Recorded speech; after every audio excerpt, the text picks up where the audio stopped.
Are you applying to college soon and wondering, where does applying early decision really matter? And what are the odds of you getting in if you apply early decision versus regular decision? In this video, we're going to dive into the latest data that's available on, say, top 50 or so ranked colleges with liberal arts colleges thrown in, and we're going to investigate, where does applying ED or restrictive early action count? My name is Brooke. I've been helping students through the college admissions process for almost 2 decades. I've helped students get into every top 10 university in the country, as well as many other schools and colleges.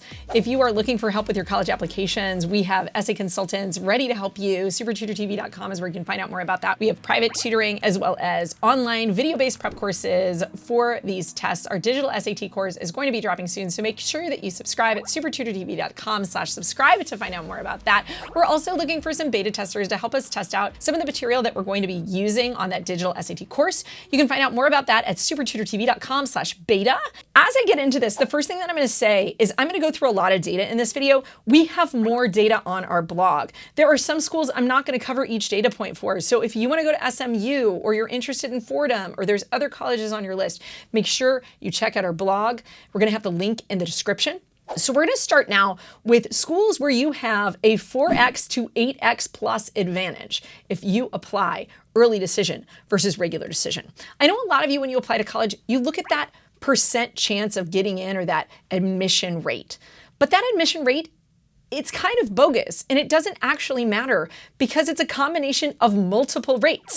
It's a combination of restrictive early action or early decision admission rate and regular decision admission rate, which sometimes are completely disparate. So you might see an admission rate, say, of 11%, and it actually might be representative of an early admission rate of 20% and a regular admission rate of 3%, which are totally disparate. And there's never an 11% chance you're getting in. So we're going to look at these numbers and dig a little deeper into the story. On the top of this list is Tulane University. As I said in my video of the same nature last year, Tulane is notorious for really only letting in people who apply early. If for some reason you can't ED, Tulane has early decision 1, early decision 2, early action. If you early action at first and you want to bump it up to ED, you can. So check that out. You can if you get deferred, not if you get rejected. Grinnell is next on my list. Then Colby, Northeastern, Amherst, Barnard, Columbia, the first Ivy we have. Also of note, 4.6x chance of getting into Columbia early. I've had many students apply to Columbia early and get in. I have had many fewer students apply regular and get in. We're looking at 12.5% admit rate versus 2.7%. And over half the class, 53.7%, is filled with kids who applied early. So important to apply early if you want to go to Columbia. Dartmouth, the highest Ivy League admission rate in the country, over 20%. Did you know an Ivy League school has an over 20% admit rate? Dartmouth. Early decision, 21.3%. Really juicy number there for an Ivy. Williams, Middlebury, also on this list. Okay, next list, I'm looking at schools where you have a 3x to 4x chance of getting in if you apply early versus regular. Northwestern, Claremont, McKenna, Brown, Bowdoin, Cornell, Duke. We're seeing some top 10 colleges in here. Haverford, Pomona, Vanderbilt, Harvard, Wesleyan, Davidson, Swarthmore, University of Miami, Hamilton, Yale, and University of Pennsylvania. Now, I'm going to say there's some caveat to this in the sense that at a place like Penn or a place like Harvard, legacy definitely plays into admissions quite a bit. And legacies are basically told at those schools, if you want the legacy bump, you have to apply early. So we do see some bump in these rates that's attributable to athletes as well as legacies. So the actual advantage to you, if you're not in one of those categories, might not be 3x, for example, at Yale. Maybe it's 2x.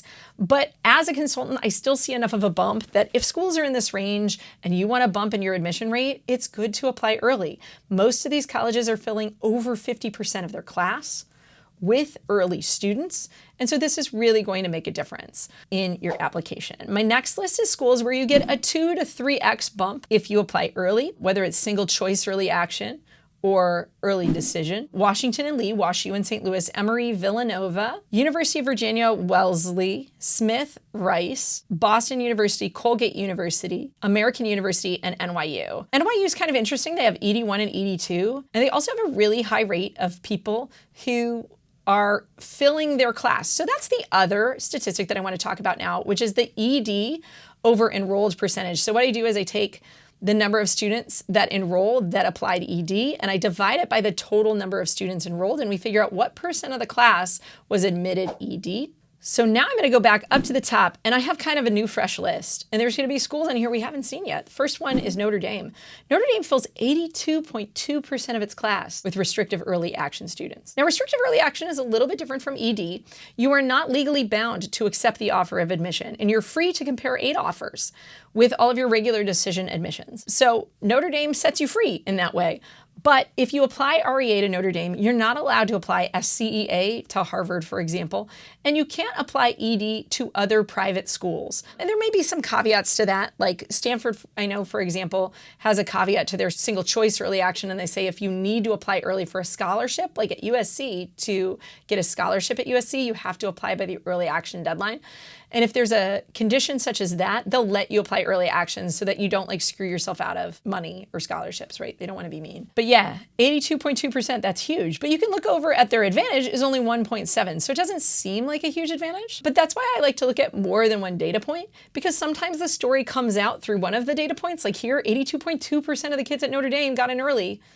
That kind of tells me you maybe should apply early, right? Middlebury, Tulane, Claremont McKenna, Pomona, NYU, Grinnell, Emory, Davidson, Barnard, Washington and Lee, Colgate, Washington University in St. Louis, and Colgate. So at all these schools, 60% or more of the class is filled by people who applied early. Bottom line is, do I recommend applying early decision? Absolutely. Are there some people who maybe it's a little bit scary for? Yeah, I do have a video on when is it a bad idea. You can go and watch that video if you want. The other thing that I'll say is with this financial aid, my best advice is to run a cost calculator and try to anticipate what would it cost you if they gave you the aid that they basically promise most students. You can also get on the internet, get on chat boards, get on Facebook groups, and ask people what the total cost of attendance was if they had particular financial situations. But those cost calculators are usually the best place to start. And again, you can get out of ED, and the way that you get out of ED is if they don't offer you enough money. I had a student actually that I worked with, and she was a foreign student, so her parents had not saved money for college at all because they thought she would go to school in Europe, where she's from. And then she got into an Ivy League university, and she was like, holy cow, I can't pay all this money. So anyhow, she petitioned the school, and they gave the money she asked for to her, and they made it work, and they negotiated it out. And now she's at that Ivy League university. But you can turn it down if literally the reason is that you can't afford it. You just can't compare aid offers. And sometimes that plays into this situation. I will also say if you're from an underrepresented background, schools are looking out for you more during that regular decision round because they know that some of you are going to be challenged to apply in at least a restrictive early decision program. So I will also say that like, please don't give up hope if you're like, I can't apply ED because my parents are too nervous about it and we don't know if we can afford it and I want to be able to negotiate on aid. There is some comfort to that. But again, I do recommend trying to apply early if you can. There are some schools where it doesn't matter as much. Those you can kind of find on our website, right? Like Howard and Baylor and University of Denver, for example, we don't see a huge shift and they're not filling anywhere near the majority of their classes early. Same with Fordham. Cool. I hope you guys liked this video and found it informative. If so, please give it a thumbs up. Subscribe to our YouTube channel if you haven't yet.